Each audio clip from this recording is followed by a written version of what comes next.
The night was unusually cold as I made my way to the abandoned church, my steps echoing off the cobblestone streets like an eerie drumbeat.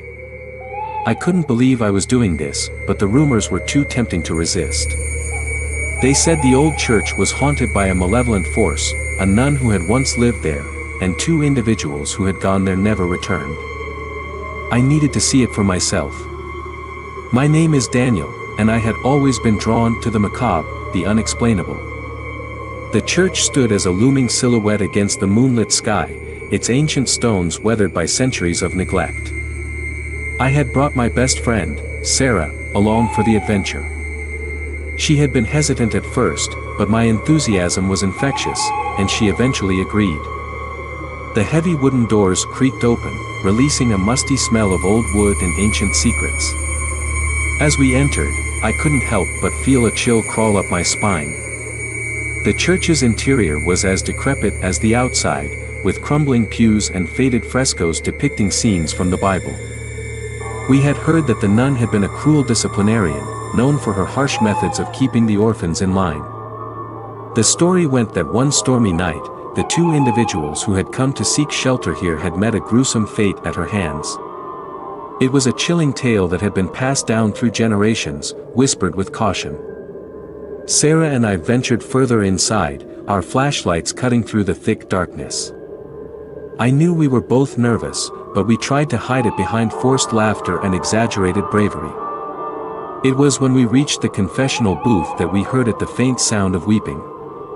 We exchanged glances, our hearts pounding in our chests. The crying grew louder as we approached the booth. Slowly, pushed the creaking door open, revealing the empty, dimly lit compartment. But the crying persisted, echoing through the church. We looked at each other, confused and terrified. "Is someone else in here?" Sarah whispered. "I don't know," I replied, my voice trembling. "Let's go check it out." The source of the crying led us further into the church, deeper into the shadows. The flickering candlelight on the altar cast long, eerie shadows on the worn stone floor. And then we saw her. A woman dressed in tattered, nun's attire sat hunched at the front of the church, her face buried in her hands.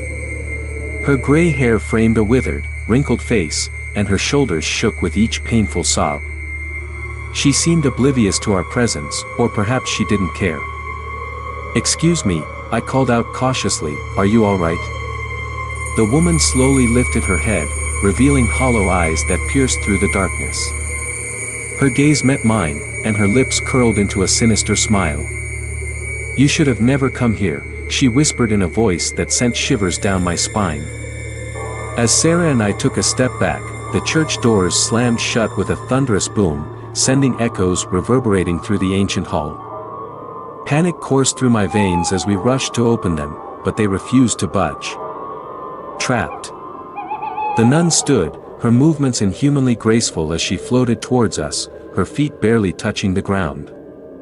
The candles lining the aisle flickered wildly, casting eerie, shifting shadows on the walls. Her bony fingers extended towards us, reaching out for our souls. We screamed and tried to break down the door, but it was as if the church itself held us prisoner. The nun's voice echoed in our ears, chilling us to the bone. "You are not the first to seek shelter here, and you shall not be the last." As she approached, her eyes glowed with an otherworldly malevolence. She whispered the names of those who had sought refuge in this forsaken place before us, their stories ending in terror and tragedy. We were to be her next victims, trapped in a never-ending nightmare. With a wave of her hand, the pews moved as if possessed, forming an impenetrable barrier around us. We were trapped, helpless, and at the mercy of a vengeful spirit. I turned to Sarah, her face pale with fear, and I knew that there was only one way out. We reached into our pockets and retrieved a small, silver cross each. In unison, we held them aloft, reciting the Lord's Prayer with trembling voices. The nun screeched in agony, her form twisting and contorting as if the holy words were burning her. A blinding light emanated from our crosses, engulfing the church in a brilliant, cleansing fire. The nun's wails grew louder and more agonized until, with one final scream, she disintegrated into a cloud of black smoke, vanishing into the ether. The church doors flung open, and we fell to the ground, gasping for breath. We had survived, but the memory of that night would haunt us forever.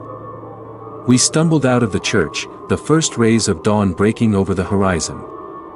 As the sun's warmth bathed our faces, we realized that some stories were not meant to be explored, and some horrors were better left undisturbed. We never spoke of that night to anyone, and we never returned to that forsaken place. But the memory of the malevolent nun and the two individuals who had gone horribly wrong would forever remain etched in our minds as a chilling reminder of the darkness that can lurk in the most unsuspecting of places. If you are a fan of strange, dark, and mysterious stories delivered in story format, and want to see more of our content, please subscribe the channel and turn on all notification bell to support.